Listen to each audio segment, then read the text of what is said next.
Ah, there it is. It finally showed up. Good grief. So apparently I've been messing around with the USB ports this past week and had forgotten that the microphone was not plugged in. And if it's not plugged in and you start the software, then it doesn't recognize the microphone anymore, even when you plug it in. But I think this works. Kirill misses the tech talk, the camera, the lenses. Yeah, I know. It's a very small, let's say, portion of my audience that was, into all the tech thingies. So I have to make choices. It's also because I've been gathering an audience for over 15 years. And so it is a mix of so many different people, so many different backgrounds. Am I live on another day than usual? I don't think so. It's Tuesday. And so I always go live on Tuesdays. Yeah, I do actually. At least for the past months I was, but maybe it's because of Pentecost. That kind of messes with your kind of internal clock. At least over here in the Netherlands it does, because usually the second day of Pentecost is also a holiday. And so usually that derails my sense of time and place. I was like, today is what day? But I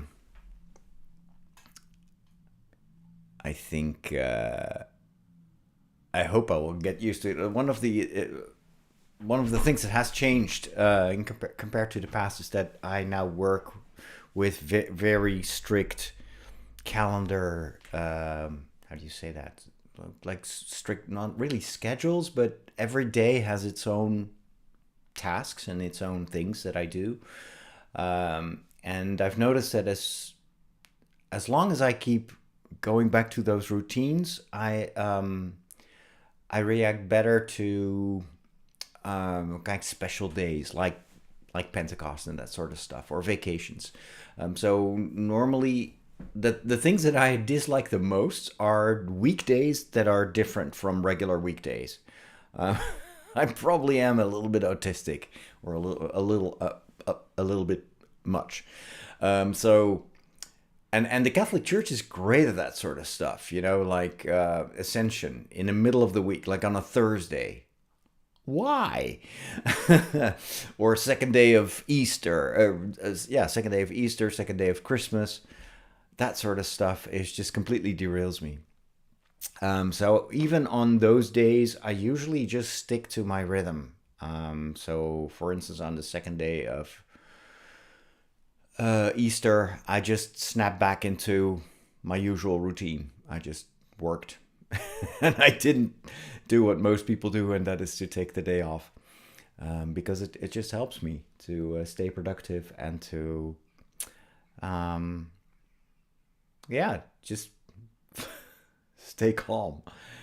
So yesterday was a bit different because it was the second day of Pentecost, which, the Netherlands is one of the few countries in the world where they may have turned that into a holiday. I still don't understand why, because even liturgically it doesn't make sense, because there is no second day of Pentecost. But since it was a holiday in the Netherlands, I saw that there was a fantasy festival in a city not that far from here.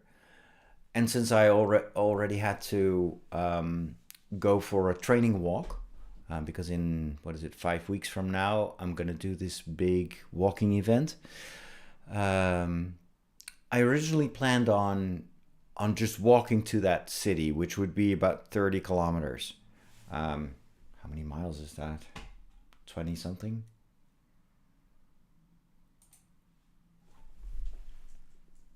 30 kilometers is... Oh, it's 18.6 miles.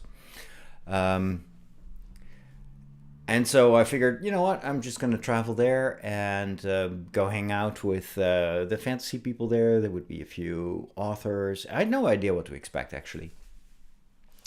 But then I realized on yesterday morning that I was still very tired from the weekend because obviously I've got mass on Sunday, and that mass plus pastoral conversations afterwards usually takes quite a toll on me. So I wasn't fully rested. And I also realized, well, if I'm going to be uh, out of my house for an entire day, it means I have to put stuff up in. I have to schedule my posts because I have this daily story thing. So I needed to figure out how to schedule a story on Substack. And then I realized, well, you know what? Not only do I have to schedule the story, I also have to schedule the social media posts that point to that story. Long story short, I was sitting here in my pajamas at 6 o'clock in the morning and only left the house at 9, which is extremely late. And so I walked for about 3 hours, I think. 3, 4 hours. And then I decided, you know what? I'm never going to make it in time if I keep walking to Nijmegen. So I'll just hop on the train in Arnhem and go to the Fantasy Festival afterwards. Which I did. And still had a great, great time. We'll talk about it a little bit more later in this live stream. And then I came home very, very tired because it's just the entire afternoon. I've been talking to people, and it was inside a church, or a former church. So there was a lot of echo and just very fatiguing to have conversations when there's a large crowd in an echoey space. And so today I've been a zombie. I'm still a zombie, as you can tell. I'm still like half asleep. And at least now I know that this is not laziness or just physical fatigue. This is just because I've had 2 days in a row with lots of social interaction, and that just causes overwhelm.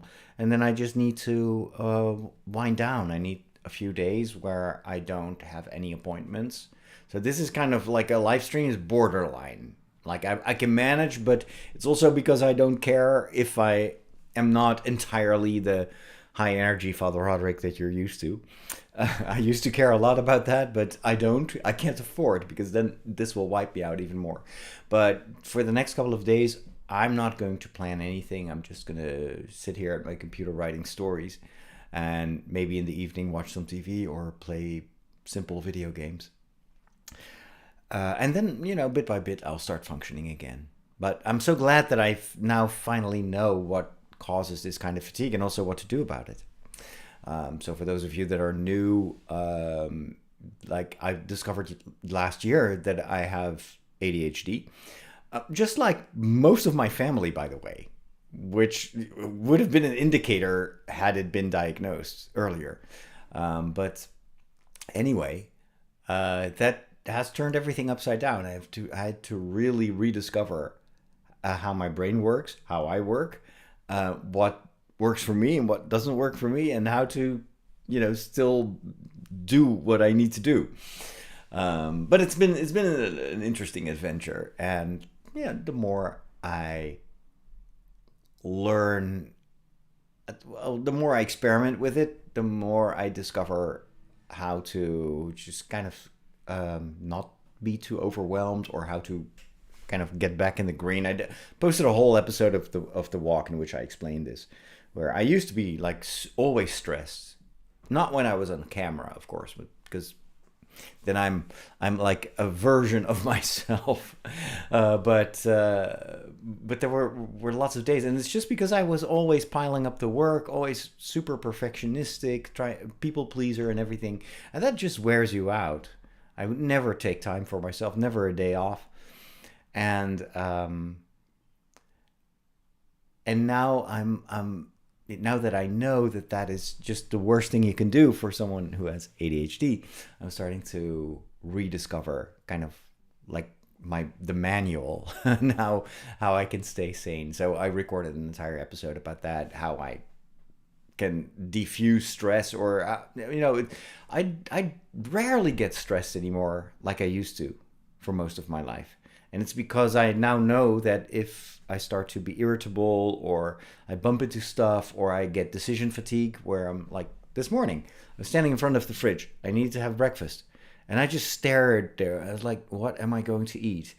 And it took me 15 minutes to make a decision. That's how I now know that I'm super overwhelmed and I need to kind of calm down.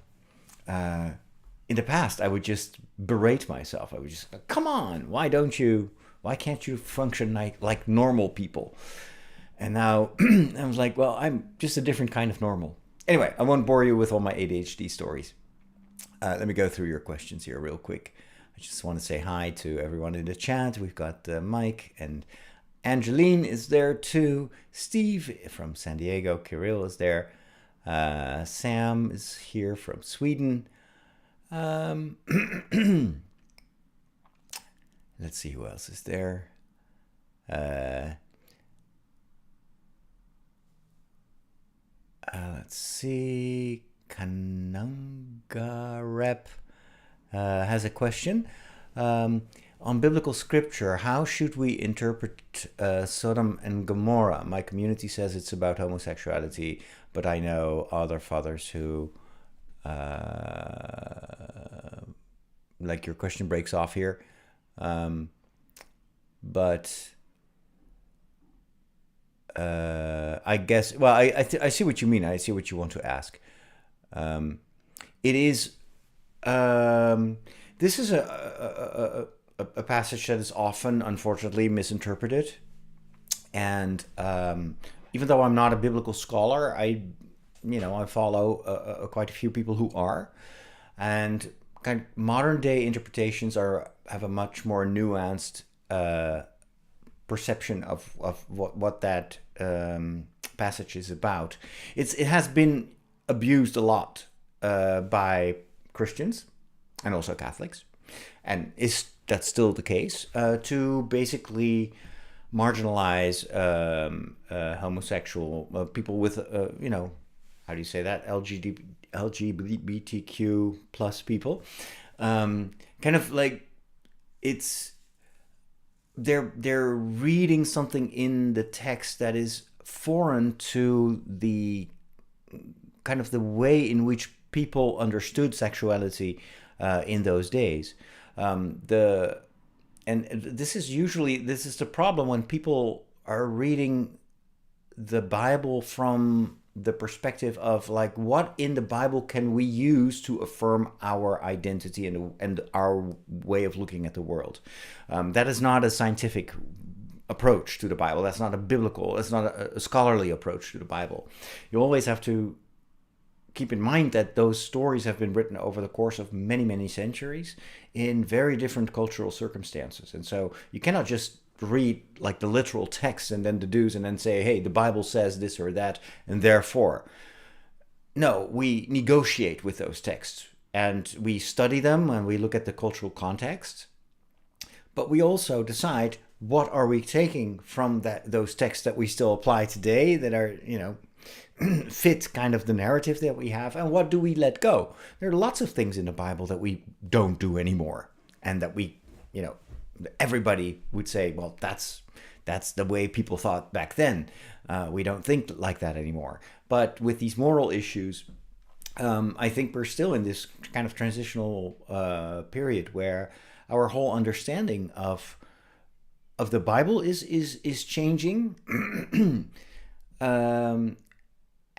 But also our whole understanding of homosexuality and all these different ways in which people define themselves, feel attracted to other people, or there is so much progress in psychology, but let's not forget also in moral theology. There's a lot of research that's being read and that's being processed right now, and I'm all for it. I'm all for, just before we judge, let's first listen, let's first explore, let's first study. And that is true for when it comes to, sexuality and just psychology and all that. But also when it comes to Bible studies. This is why the Catholic Church, at least, is very much in favor of like serious scholarly research on not just the Bible, but also the cultures in which the Bible was formed. So, as far as I understand it, but again, I'm not a scholar. A lot of biblical scholars today interpret the passage about Sodom and Gomorrah to be about hospitality, because this is about sexual abuse very clearly, but the moral point that the text is trying to make is that if you mistreat guests or foreigners to the extent of abusing them sexually and mistreating them, that is what the text wants to condemn. And the reason that a lot of modern scholars say this is, and again, this is just my understanding of that research, is that the whole concept of like homosexuality in the way that we would describe it today, or that even Christians now would define it, was kind of foreign to the way they looked at human relationships. And so even the way that and again, you can't really say it's the entire Bible or the entire biblical culture. We're talking about, again, centuries of culture and understanding, and but just the whole way that we look at sexuality today, both from a, let's say, sociological, biological, psychological point of view, as well as from a Christian or Catholic point of view, is completely different from the way in which people looked at sexuality and relationships between, male and female in the times that these texts were written. And so it requires a very nuanced study and debate also, let's be honest. And unfortunately, a lot of pastors that preach have either had very lousy education, and that let's call it for what it is. They didn't really study at universities. They just had like a seminary formation, and we're talking about people that are now pastors that have been formed 30 years ago. Like me, I was like, my seminary university education is more than 30, what is it? Yeah, almost 30 years ago. And so there's so much new research that I am not aware of. Thankfully, I have time to read, but most of my colleagues don't. They just run around kind of managing churches. And so this is why we need scholars. This is why we need ongoing research and ongoing academic debate. And I try to follow as much as I can, but the more I read and the more I learn, the more careful I am in, what I preach. And this is not about moral relativity, but it's about a deeper understanding that does justice to the Bible, but also does justice to, the whole width of our current academic research when it comes to who we are and what makes us tick.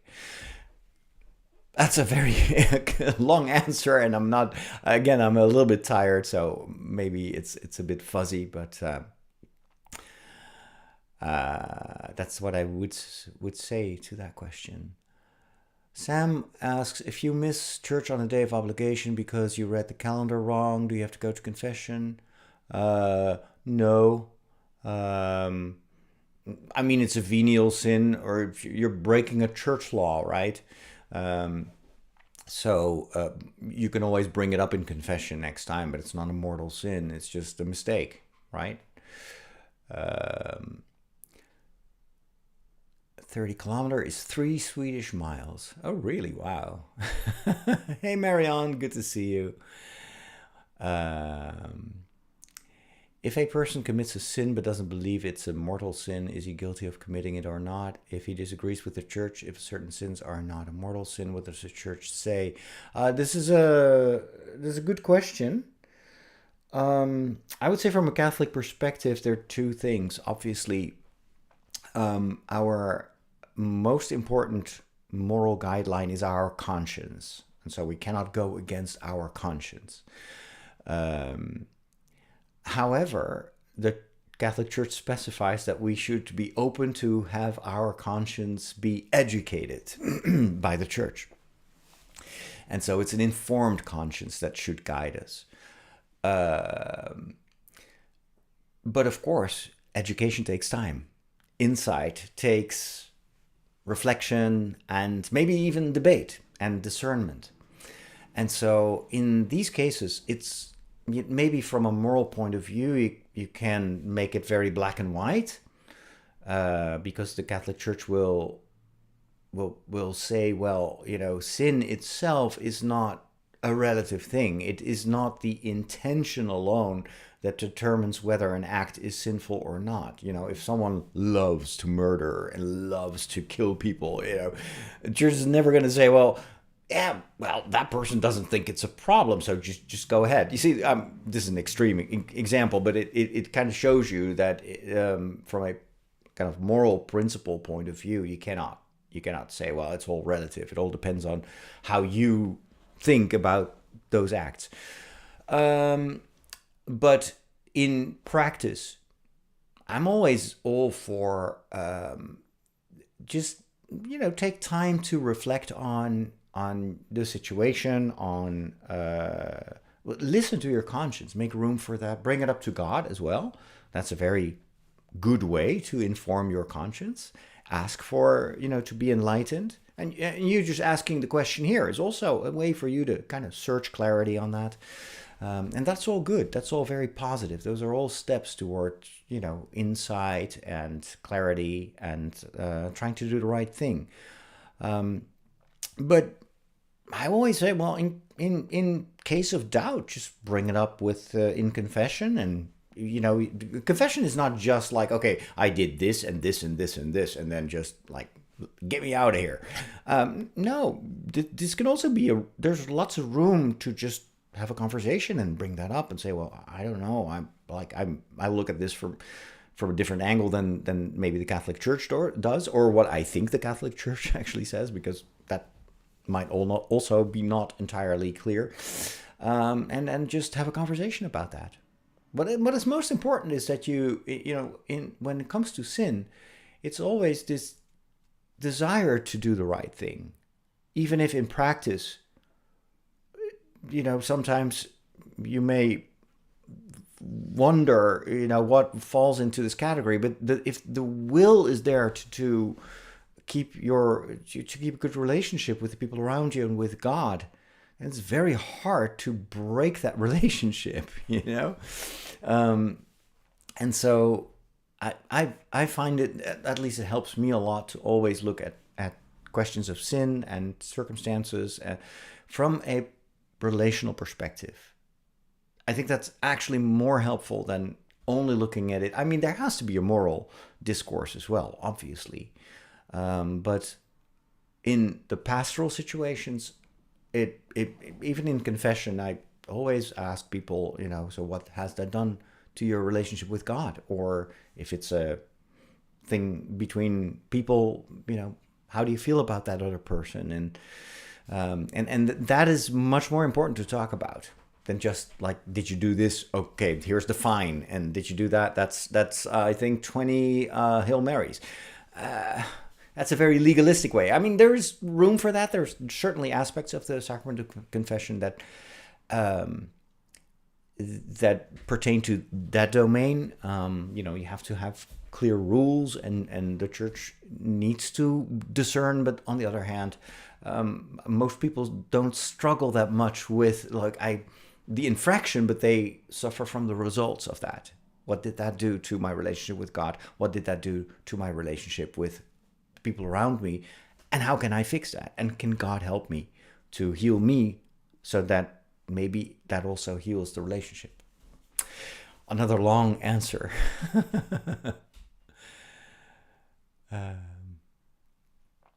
What otherwise is a grave sin has to be done knowingly and by choice. True. It's true. It never hurts to confess, even if you worry. And, for a confessor, me as a confessor, I'm not going to say, oh, you did this, and then, okay. No, I something that I learned from Pope Francis is just say you understand. Just listen and nod and say, I understand. Even if part of your mind does not understand. But that's not what it is about. This is about a soul that opens up to God and wants to mend a relationship. And we understand that sometimes relationships may suffer, may get hurt, may break a little bit. But we also know that God is the relationship manager of the universe. So there's nothing that is broken that can't be fixed if we allow God to do that. Carol wants to know how I use ChatGPT to turn my speech to different kind of texts. That's a good question. I use ChatGPT in on different levels. So I mean, this could fill an hour, but I'm just going to keep it short. One of the things that I use ChatGPT for is when I go out in the woods and I record a text. Like, for instance, I record The Walk, which is an hour-long podcast. I have no time to sit down and to kind of create show notes. I barely remember what I talked about. So there I make a transcript. I do that locally on the computer. I don't use ChatGPT for that, but a Mac program called Mac Whisper, because that's an LLM, so a large language model. It runs locally on my computer, so none of that content gets uploaded or scraped for information. And in ChatGPT, I've also turned off all the settings where it uses my data for, to improve their model.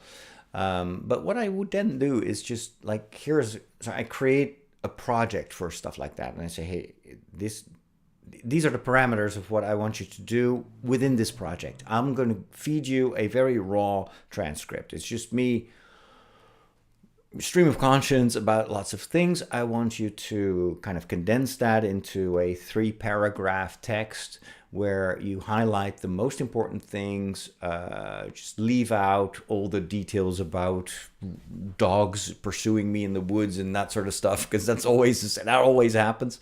But and try to, this is kind of the audience, so make sure that you highlight the themes in there that you think are important for my audience, and then it just generates a text, and I can just usually I look through it and was like, okay, maybe I would say this differently. I make a few adjustments and then I post it, and it saves me hours of work.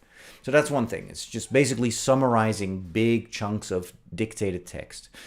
I do that slightly differently when I dictate stories.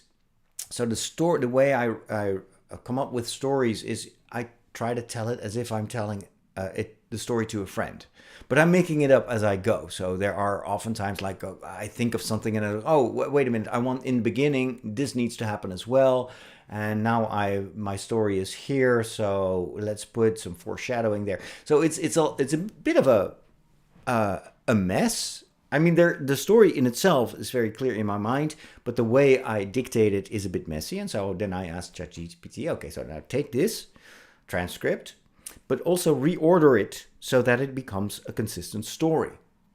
And then that gives me kind of an overview of the story. And then on the basis of that, I can start writing the edited version. But it's super helpful to have at least one consistent overview, because sometimes I just forget details that I mentioned. And so, for instance, when I like the way I write stories is usually very descriptive. I like all the sensory details, like how something smells or how it makes you feel, or like associations that I have. And so, but those come to me as I kind of picture the scene. But the moment my story is over, I've already forgotten my association. So for that, ChatGPT has been gold. It's been so useful to retain all those ideas that I had and then to present them to me in a way that I can work with it. So that's another way in which I use it.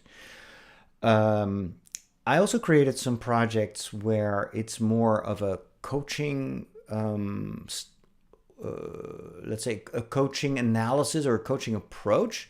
So you can basically tell ChatGPT what kind of part of its LLM it should tap into. And so I say, for instance, in the project, I say, for this project, I want you to behave like, or I want you to talk like, or act like.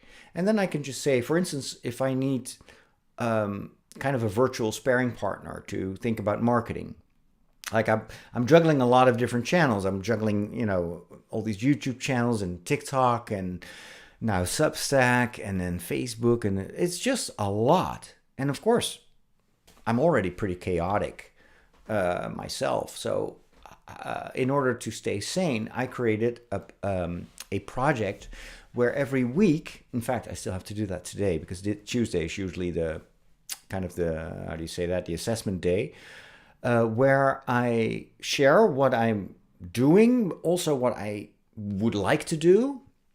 And I've fed it information about, what are my long-term goals? What do I want to accomplish over time? For who do I do this? What are the problems that I'm struggling with? Like, for instance, I still don't really know how to monetize the stories. But I need to, because I still have some gaps in my budget. And so I feed all that in there, and then I tell it, I want you to act like a seasoned marketeer with 20 years of experience on like internet marketing, social media, but you're working in the kind of the nonprofit sector. So this is not about hard cash. It's about helping people, but also to make that sustainable. So I add a lot of details. And I basically paint a picture of someone that I would like to work with if I would hire such a person. So it's basically a job description. And then sometimes I tell it, hey, I'd like, for instance, for Tuesdays, I have this one chat where I say, every Tuesday, I want you to ask me a few questions. Just assessment questions. Where am I? What worked well? Where did I struggle? What didn't work? What make me feel good? And then on the basis of that, I want you to just let me know how I'm doing and if there's anything I'm losing track of. And if you see any potential for things that maybe I could do.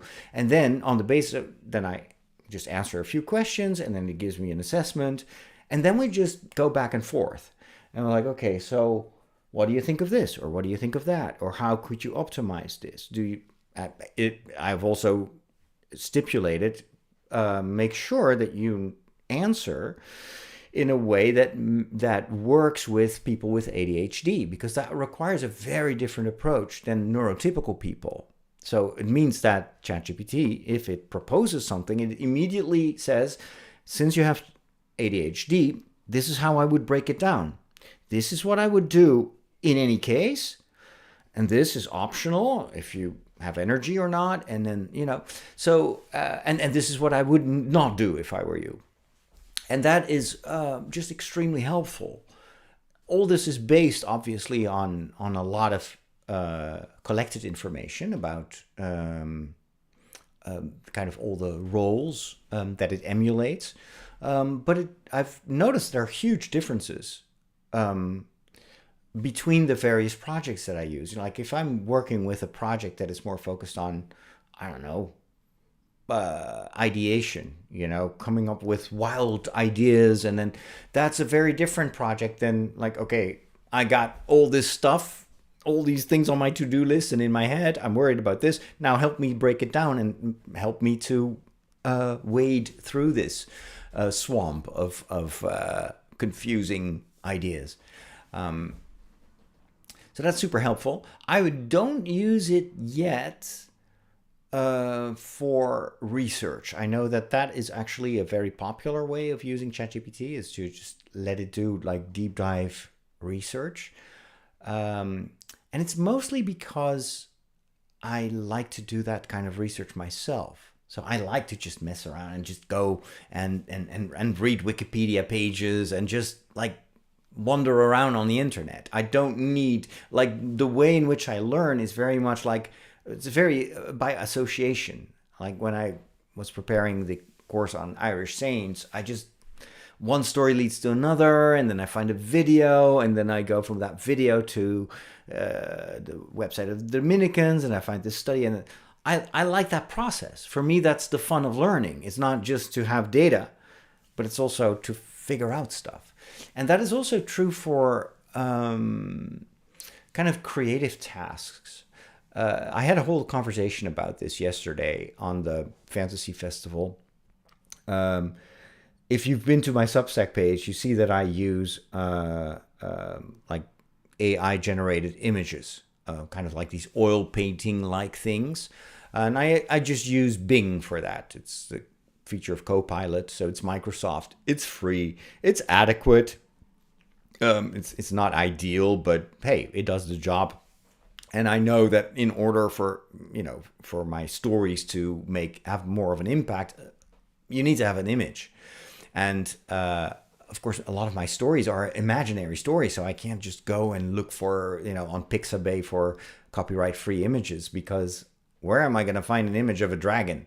But I had this conversation with two Dutch authors, and they both said, I kind of don't want to follow you on Instagram. I mean, really appreciate what you're doing, and we have a great rapport, but I don't want my news feed to be filled with AI generated stuff, because we are artists and we know that this AI basically it's the end of art, and so both of them are also painting. They're writers, but they're also painters, and so they just sell less of their art because people say, well, I can just get it from AI, and so they both encouraged me. They said, we would rather see something that you just drew yourself, even if it's crappy, but it's you, right? Rather than all this slick AI generated imagery.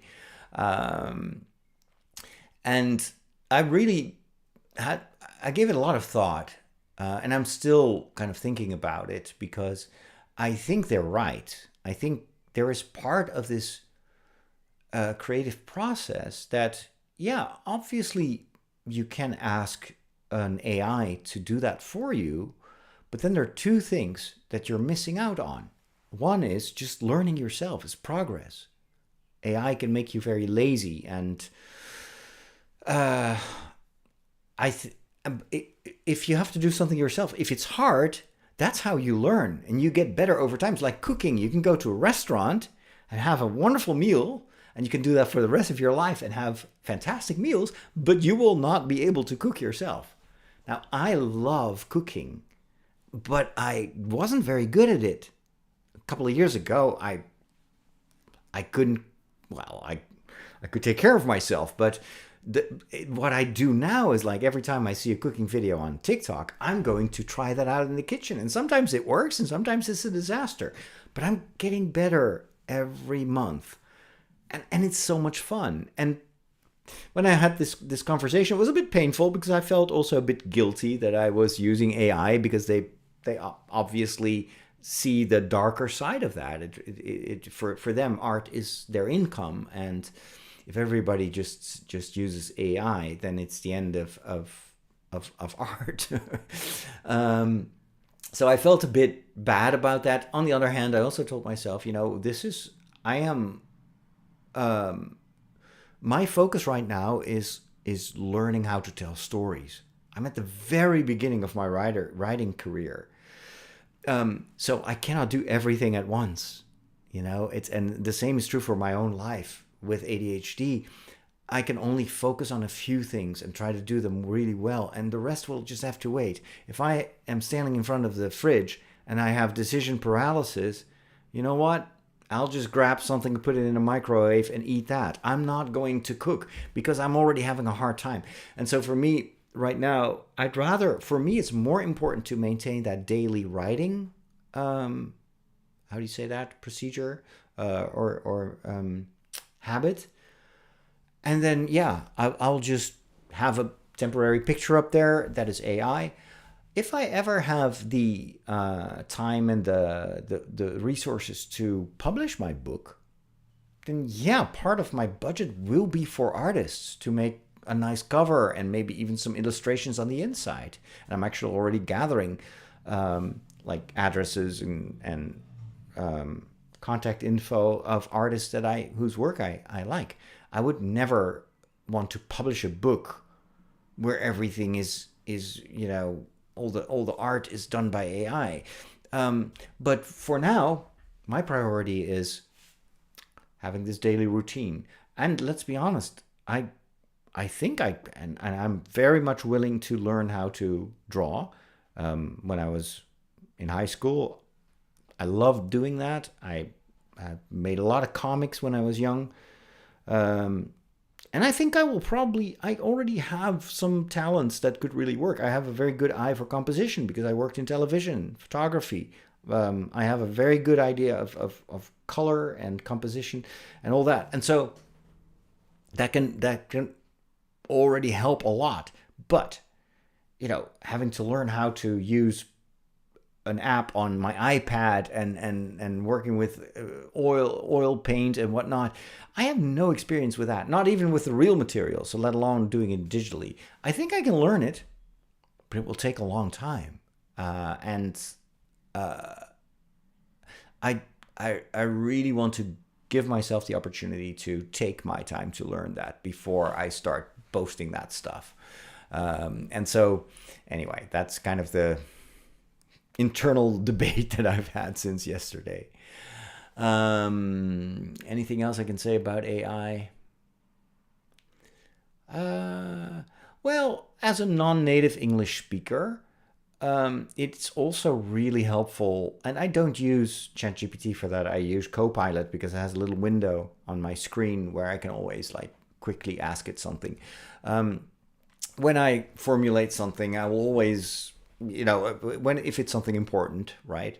I'll just run it through Copilot and say, hey, can you look at this? Is this the way you say this in English? And then sometimes it will say, yeah, it was fine. Or it will offer some suggestions. And for me, that's a valuable source of information. I used to be, long before AI, I would just ask my followers. I even had a segment in my podcast for years, which was basically correct me if I'm wrong. And I would get this audio feedback. You use this word, but actually this is not how you use that word. And people would correct me. And that's how I learned a lot of English. And it helped me to perfect my English. Well, why not use an AI to do that? It's faster and it's very helpful. As long as the intent is it's not something I want to outsource, but I can definitely use some help to get better at stuff. Hope that answers your question. The more tired I am, the longer my chats become.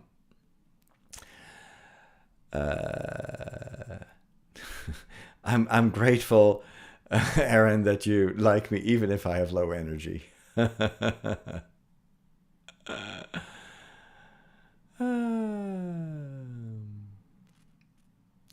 The whole interpretation, by the way, to go back to that Sodom and Gomorrah thing, angels is also a concept that has an evolution in the Bible.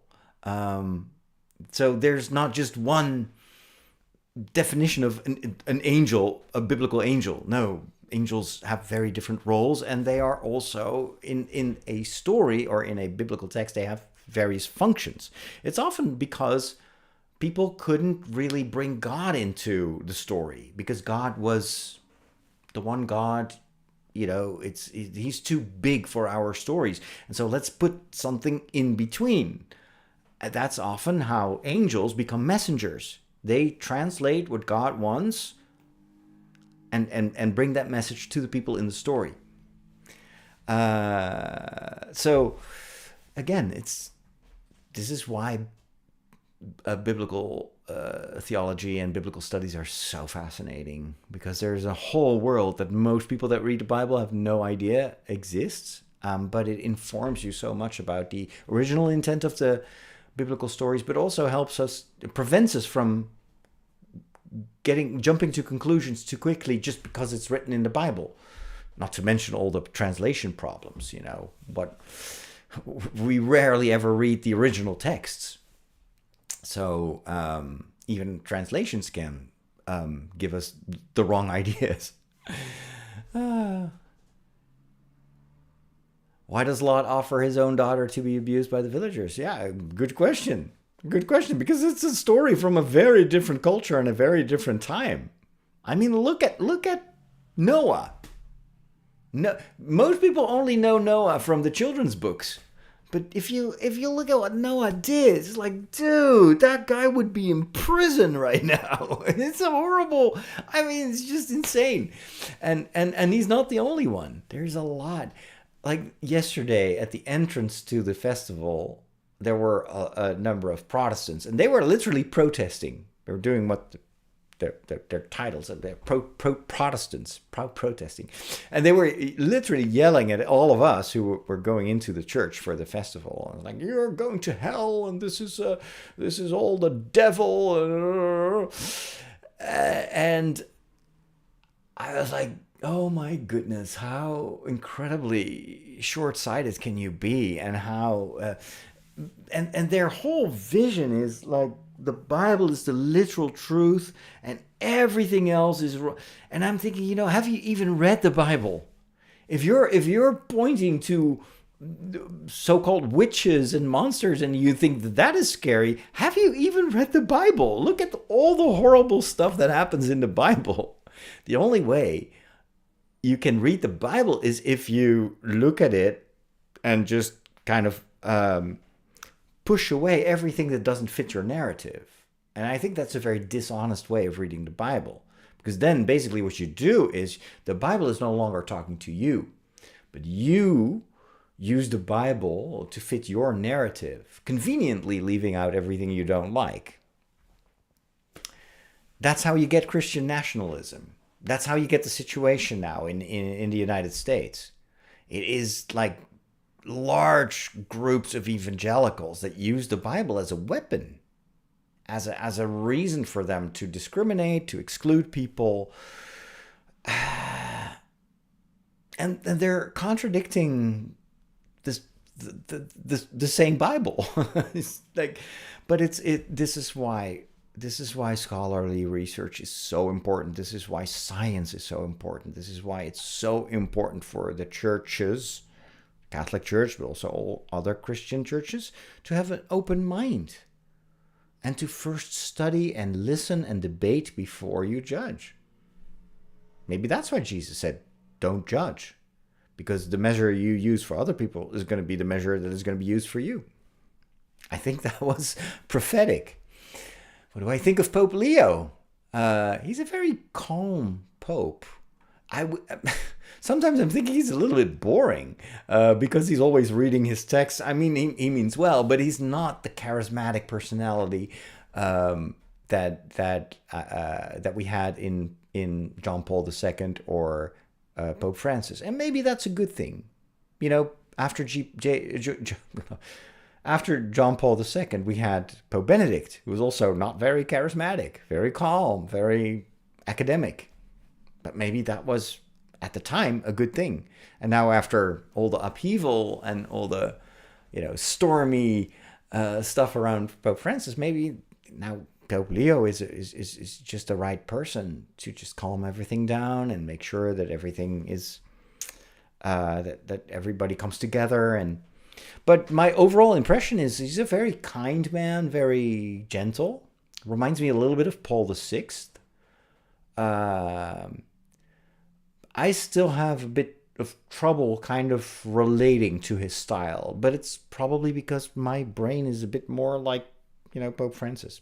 I'm more of a squirrel.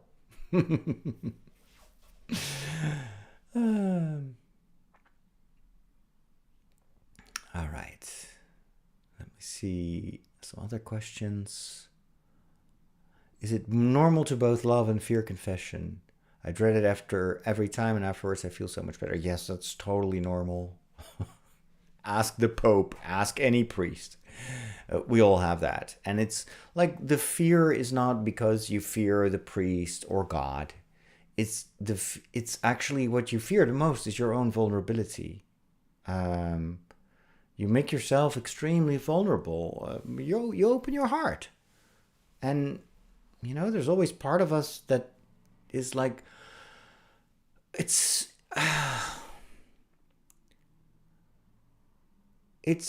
difficult to accept your flaws and weaknesses. It's difficult to love yourself when you know that you do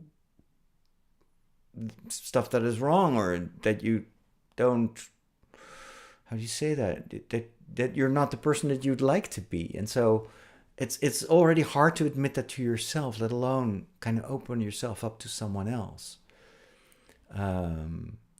But the thing you always have to keep in mind is that every priest also knows the other side of confession and knows that vulnerability and has felt it as well. So most cases, confessors are very mild, gentle people. There are exceptions, by the way. Sometimes you have confessors that kind of lack bedside manners, let's put it that way. But, priests are humans as well. In that case, I would always recommend go find another priest. Don't stay with people that are too harsh, too judgmental. And thankfully, they're very rare. But, yep. It's such a vulnerable situation. It just requires a lot of gentleness and a lot of comprehension and a lot of kindness. And, if you find someone who has that demeanor, stick with that confessor, but it can be hard to find a good one.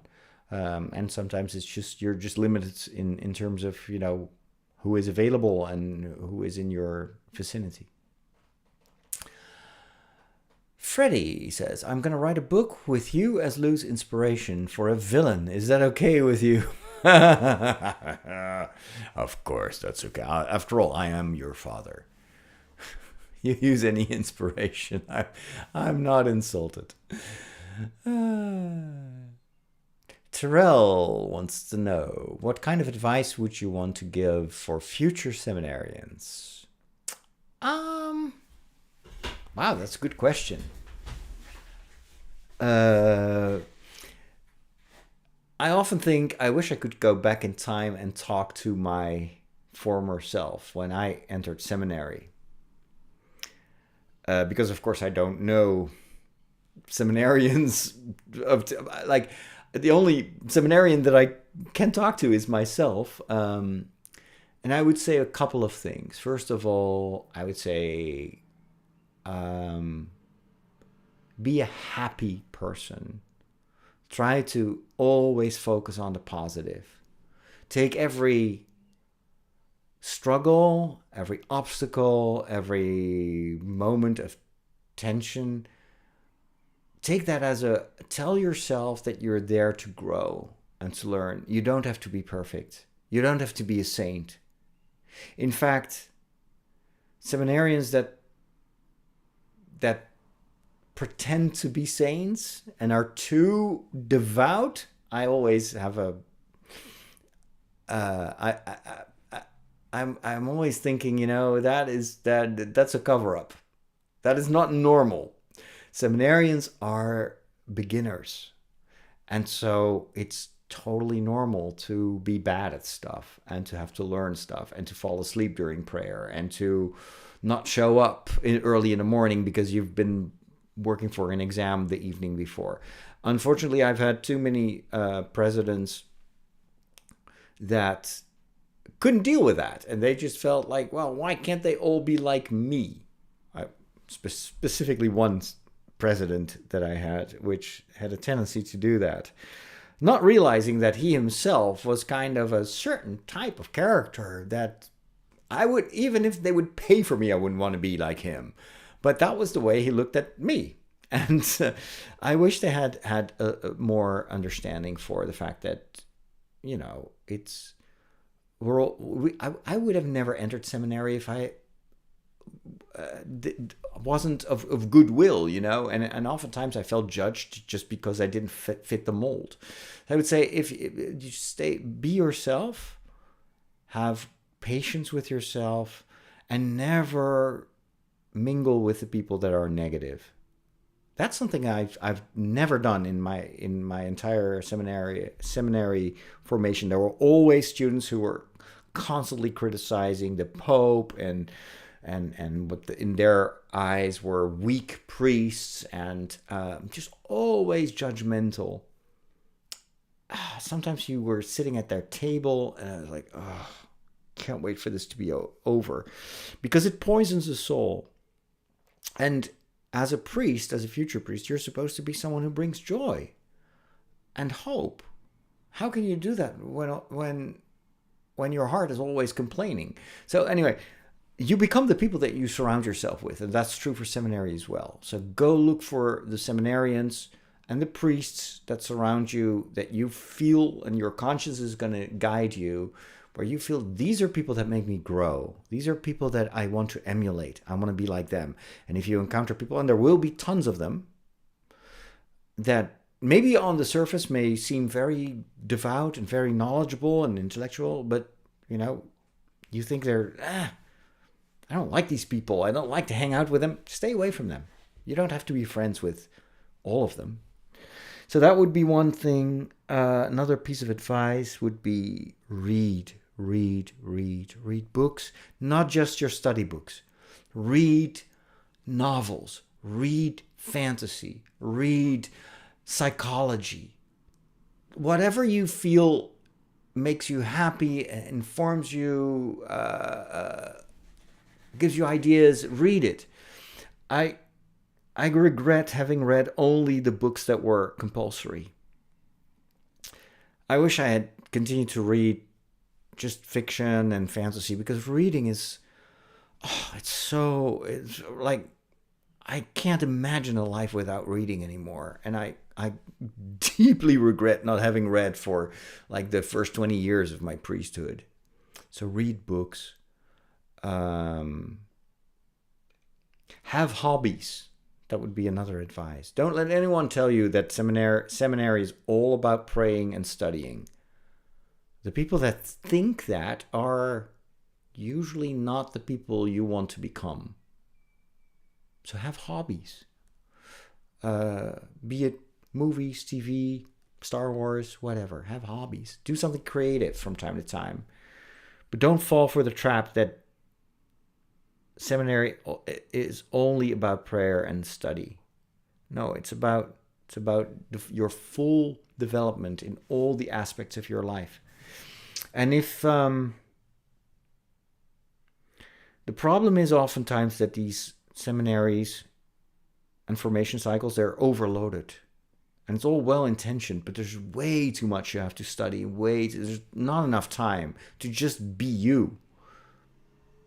And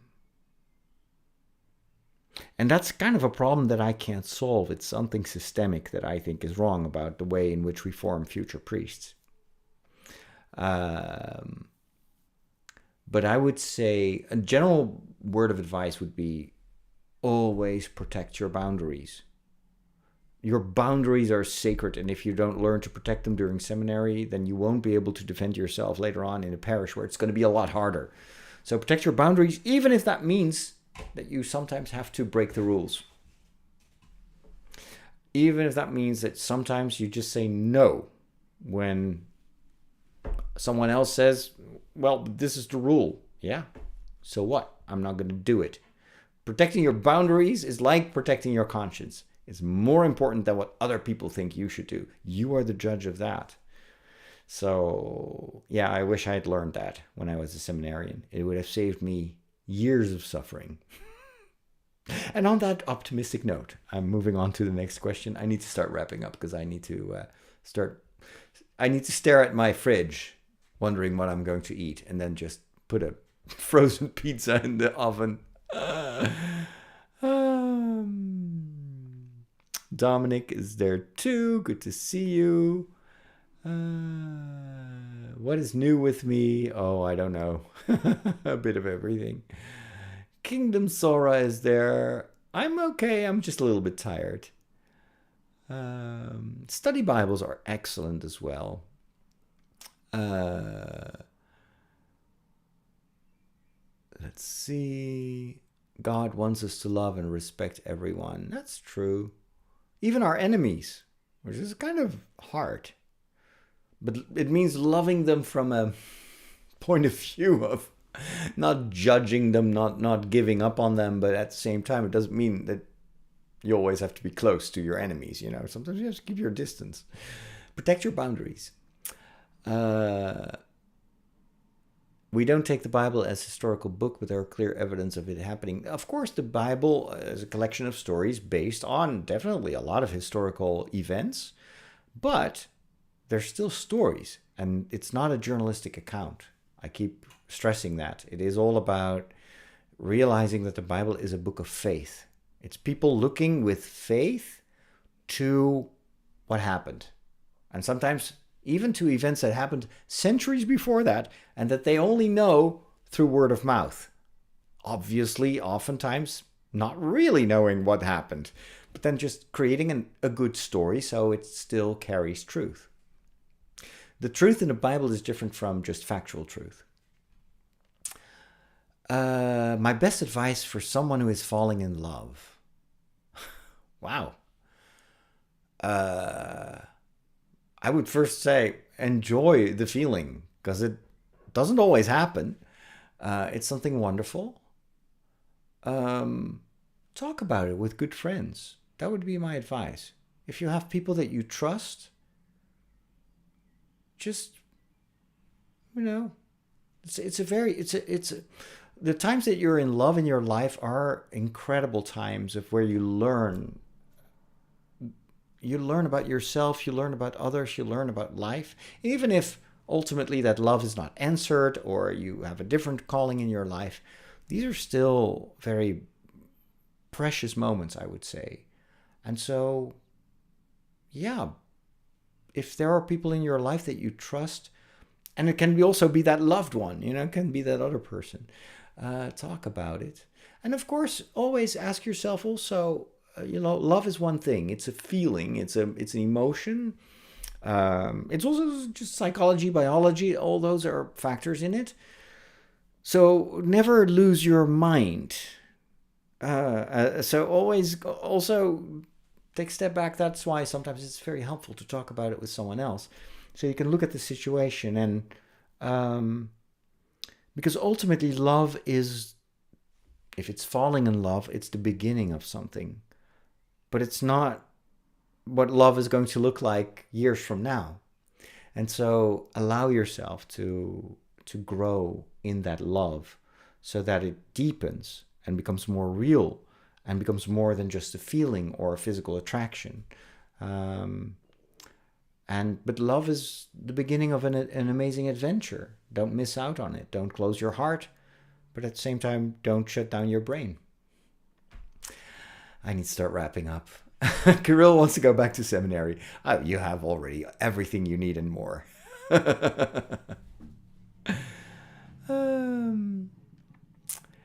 How to deal with this debate about LGBTQ in a congregation? Well, it's basically what I shared earlier on in this stream. I would say, before you judge, listen, learn, be mild. Don't think that you understand everything.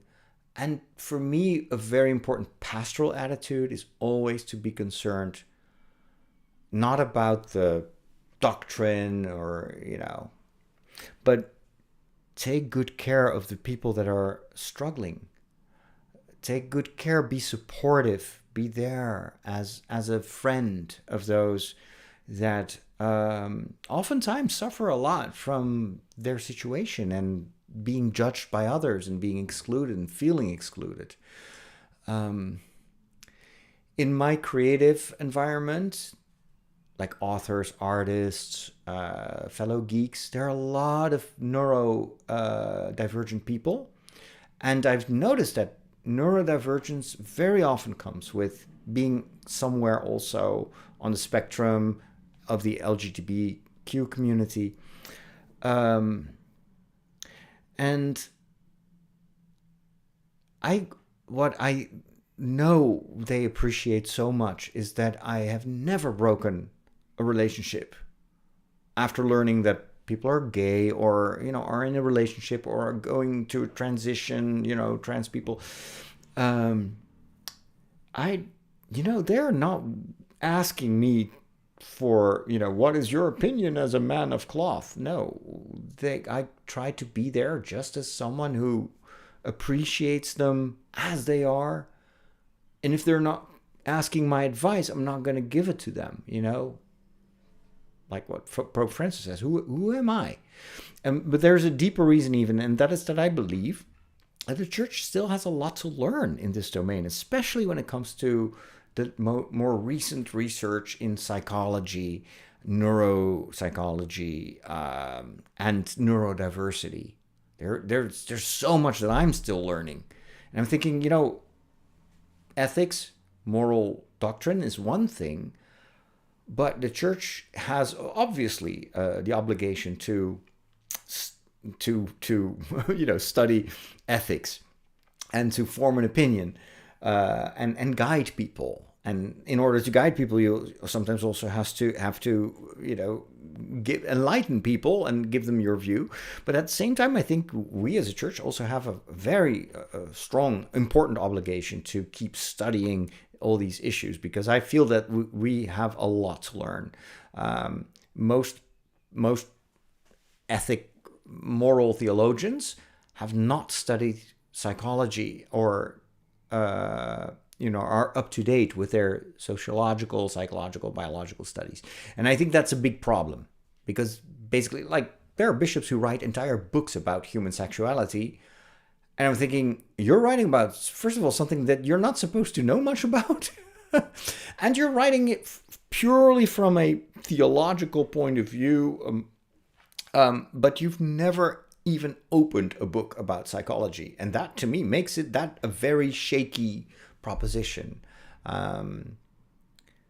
Because moral theology is one thing, but it also needs to be applied, and to apply it well, you need to know who you're talking with, and you need to have studied what their world and listened. And anyway, I feel like as a church, Christian churches still are so behind on the times, not because there's no room for ethics or moral judgment, but because I think that we have failed to do our research. And if you judge without knowing what you're talking about, then you're sometimes doing more harm than you do good. Now, as far as my congregation, thankfully, I have a very understanding congregation usually, so I don't encounter much intolerance or judgmental attitudes. Unfortunately, on the internet, oh my goodness, on Substack, for some reason, there are a lot of traditional Catholics that follow me, and when I read what they post about these topics, I'm thinking, oh my goodness, no wonder that so many people hate the church, because it's this attitude, this harshness in the way they judge. And usually also, it's not even, these people are not moral theologians. It's all about what they think the church says, without even knowing what the church says. And it's the same way in which people use the Bible. They use it as a weapon to hurt others, to establish their own secure little identity, fenced off community.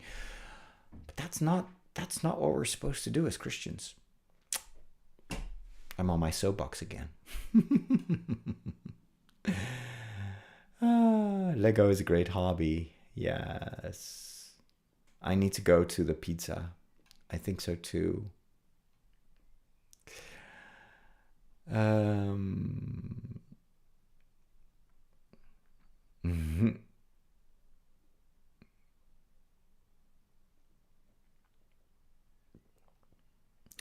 I agree with you about the whole LGTB.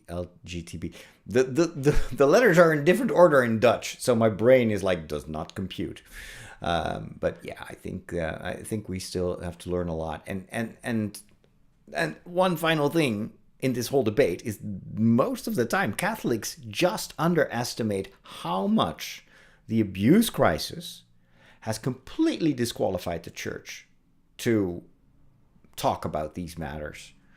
And I think there's still not enough introspection there. I think there is still a lot wrong with the way in which men are formed in the priesthood. And there's a lot wrong with the way in which supposedly celibate priests and bishops and whatnot, even the way in which they deal with their own sexuality. And so, good Lord, I've seen so many examples of priests that morally themselves are in a predicament. And so, but the tragic thing is that a lot of the people that are judgmental about others are hiding a struggle that they have themselves. And so the fear of others is sometimes a translation of the fear and sometimes the self-hatred that they have, the fear of facing themselves in the mirror. So then it's externalized. It's also a psychological coping mechanism. But the problem is it hurts other people, and it hurts them a lot. And I don't think that is acceptable. But then again, I can't change other people. The only thing I can do is to try to follow my conscience and try to do better, or try to behave differently. And I hope that works.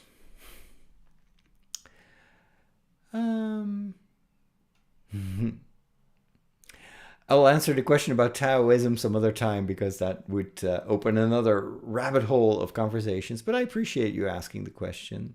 I have not seen the movie Stalker yet, nor have I heard of it. Anyway, thank you so much for all your questions. And yeah, these are difficult debates, but I applaud you for doing that. And, we need to speak up. For most of my life, I was too scared to even talk about these topics, like on a public stream like this, because I was like, oh, the thought police is coming after me.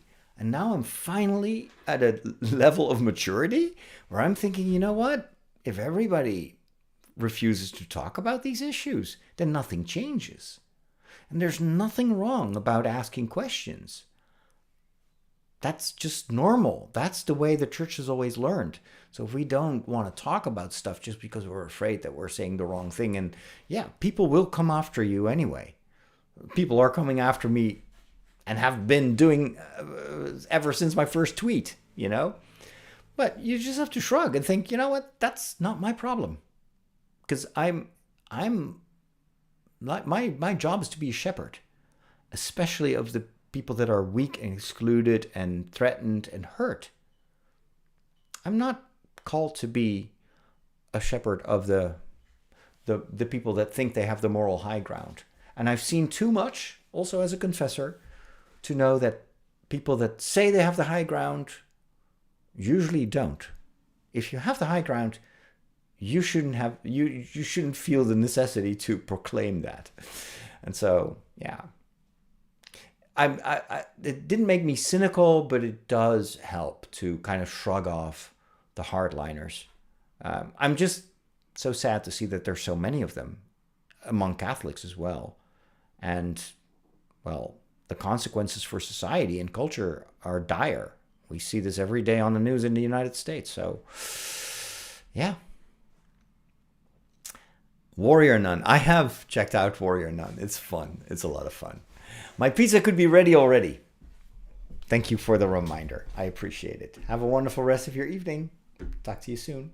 And if you want to read a fun story about a kitten in Rome, it's a cute story. It breaks my heart. And I wrote it. Go check out the story on my Substack. It's brought me back to Rome. And kittens. Rome plus kittens. What's not to love? Talk to you soon. Take care.